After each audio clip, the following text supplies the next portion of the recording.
नमस्कार मित्रों, मैं हूँ श्री नारायण तिवारी और आप देख रहे हैं नेशनल न्यूज। मित्रों, आज हम बंगाल में जारी ममता बनर्जी की नौटंकी पर चर्चा करने जा रहे हैं। ममता बनर्जी को हमेशा सुर्खियों में रहने की आदत है। चाहे वो अच्छी आदत है कि बुरी आदत है, इस पे विवेचन बाद में किया जाएगा, लेकिन ये उन्हें कोई भी मौका ऐसा नहीं होता जब वो अपने हाथ से जाने दें। कोई भी मौका उनके हाथ में आया वो उसका पूरा फ़ायदा उठाना चाहती हैं।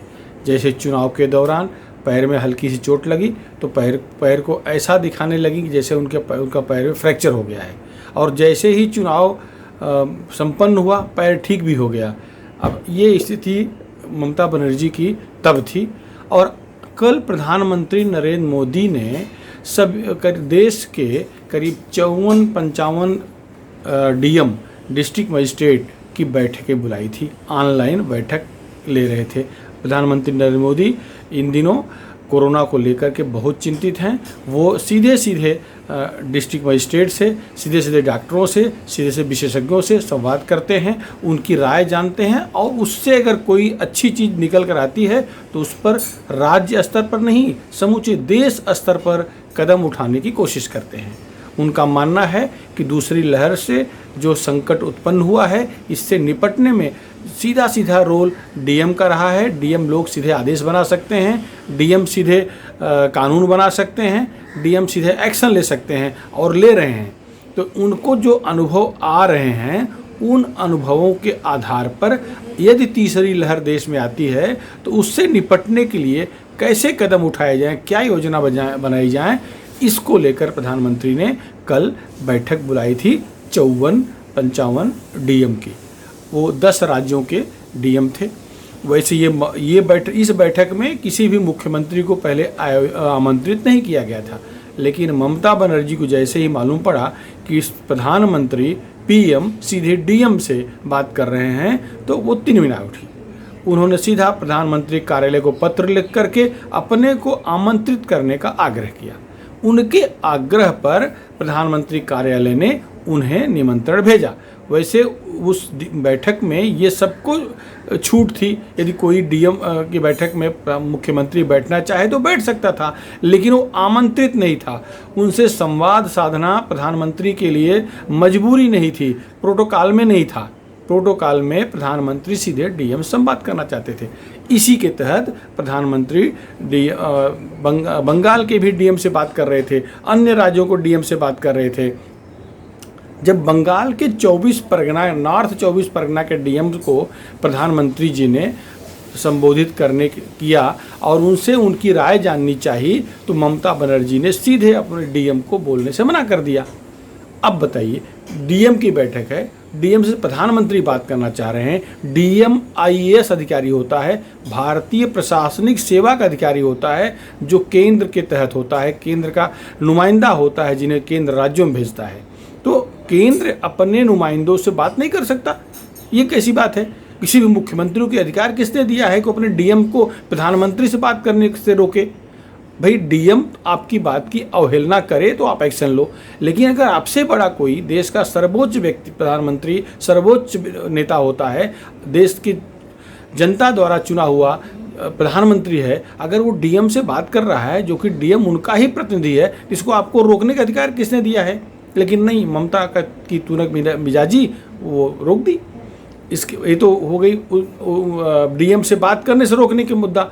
इसके बाद यही नहीं रुकी, जैसे ही बैठक खत्म हुई, उन्होंने प्रधानमंत्री की बैठक को सुपर फ्लॉप ऐसे सब शब्दों से संबोधित करना शुरू किया। तत्काल आनंद फानंद प्रेस कॉन्फ्रेंस बुला करके अपना अपमान बता डाला। उन्होंने कहा कि प्रधानमंत्री केवल अपनी बात सुनाते हैं, हमारी बात सुनते ही नहीं है, मुख्यमंत्री से बात नहीं करते, मुख्यमंत्री का अपमान है, प्रधानमंत्री केवल अपने भाजपा शासित राज्यों के मुख्यमंत्रियों से बात करते हैं, अन्य अदर पार्टी के जो मुख्यमंत्रियों से बात ही नहीं करते। यह ममता बनर्जी चिल्लाने लगी। तो ठीक है, ये उनका नौटंकी, उनका नाटक हो सकता है, लेकिन अन्य जो मुख्यमंत्री शामिल थे उनमें से किसी को ये बुरा नहीं लगा। उल्टा सब जिन जिन राज्यों के डीएम थे, वो अपने डीएम के माध्यम से जो उचित सलाह थी, जो उचित मांग थी, वो प्रधानमंत्री तक पहुंचाया।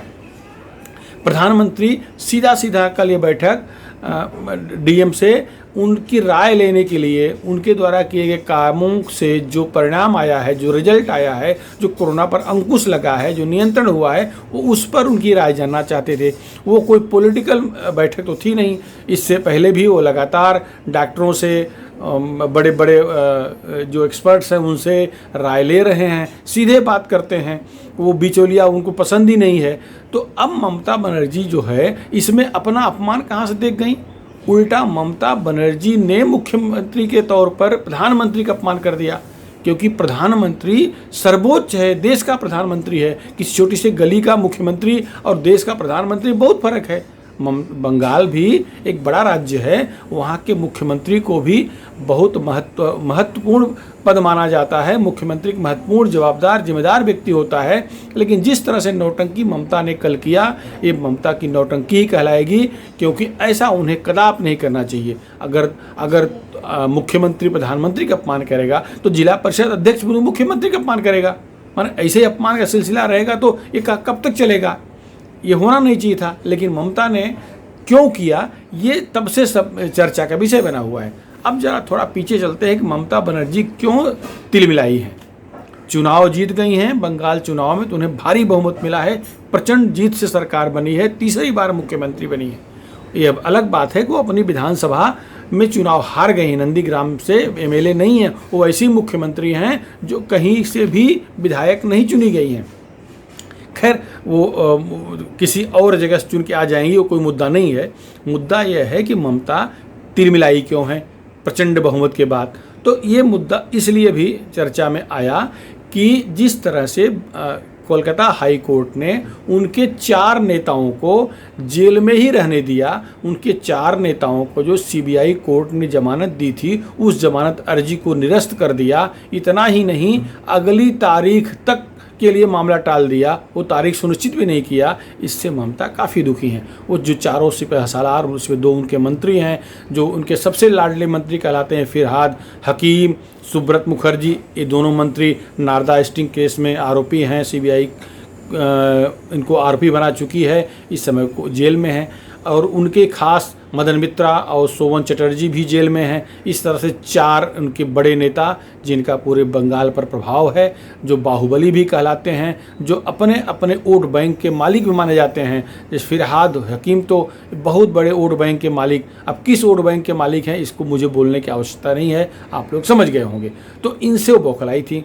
ये जेल में है, भरे वो अप्रत्यक्ष रूप से बीमार पड़ गए हैं, अब जेल के बहाने वो चले आए हैं अस्पतालों में, सरकारी अस्पतालों, ममता के अस्पतालों में है, तो ममता उन्हें सारी सुविधा दे ही रही हैं, वो अलग मुद्दा है। लेकिन बेल नहीं मिली, वो जमानत पे बाहर नहीं आए, इससे ममता बौखलाई थी। अब उनका गुस्सा था, सीबीआई केंद्रीय एजेंसी है, ईडी केंद्रीय एजेंसी है, और जितनी भी एजेंसियां हैं वो अपने अपने स्तर पर बंगाल में जांच शुरू कर दी हैं। कोयला घोटाला की जांच चल रही है, मतलब स्टिंग ऑपरेशन की जांच चल रही है, शारदा चिटफंड की जांच चल रही है। ये सारी जांच केंद्रीय एजेंसियां कर रही हैं।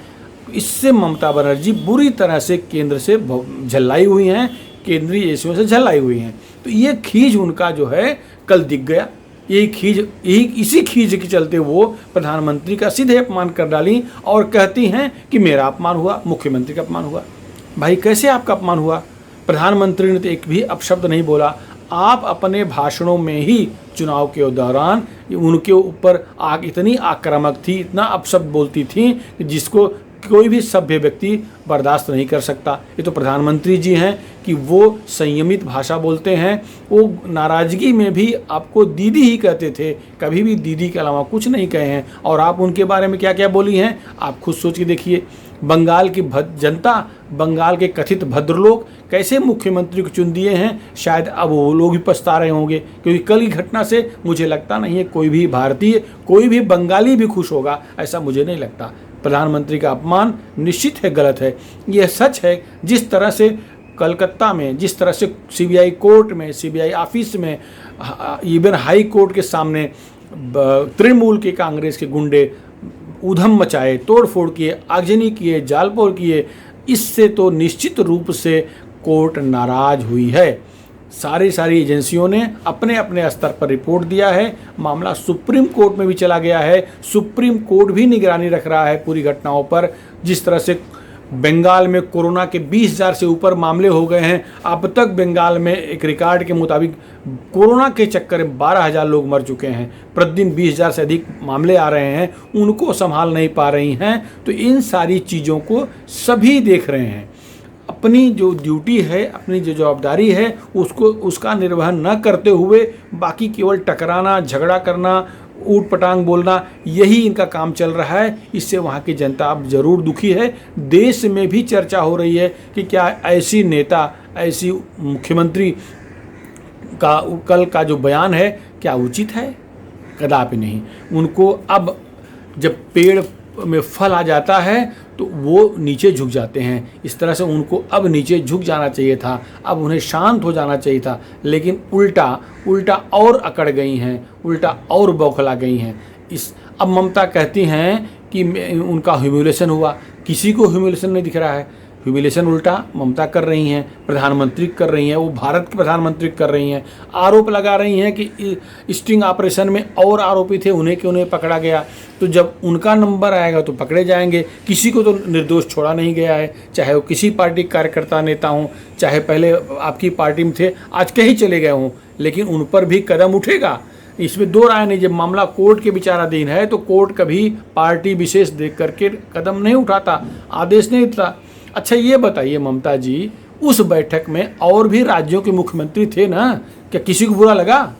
वर्चुअल मीटिंग थी अपने अपने राज्यों से, हर राज्य के डीएम उसमें शामिल थे, लगभग 10 राज्यों के डीएम थे, तो उनमें बहुत सारे मुख्यमंत्री भी रहे होंगे, लेकिन किसी ने कुछ नहीं कहा। क्या आपको ही लगा कि आप अपमान हो गया? या आप अपमान क्यों महसूस नहीं? मतलब आपके मन अंदर जो चोर बैठा है, आपके अंदर जो अपमान की भावना घुसी हुई है, दूसरे का अपमान करती हैं, इसलिए आपको अपमान लग रहा है, जबकि असली में कोई अपमान नहीं हुआ है। ये आपके मन का भ्रम था, जिसे आपने प्रधानमंत्री का अपमान करके दिखा दिया। यह निश्चित है आपके लिए नुकसानदेह होगा। इस वहाँ की जनता आपको ही इस बारे में सवाल आपसे पूछेगी, जवाब देना पड़ेगा। इस बार ज़रूर बहुमत मिल गया है, सत्ता में आ गई हैं। अगर राजनीतिक करियर यहीं समाप्त करना है तो अलग बात है, अगर भविष्य में राजनीति करनी है तो आपको संतुलित, संयमित और सुधार अपने अंदर लाना पड़ेगा, वरना आपका भी राम राम हो जाएगा। जनता आपको ही बाय बाय कर देगी। राम राम से तात्पर्य बाय बाय से है। नमस्कार मित्रों, धन्यवाद। फिलहाल इतना ही। अगले अंक में फिर मुलाकात होगी, तब तक के लिए नमस्कार। हाँ, एक बात और, यदि आपको वीडियो पसंद आया तो इसको शेयर करें, लाइक करें, सब्सक्राइब करें, मित्रों को बताएं। धन्यवाद।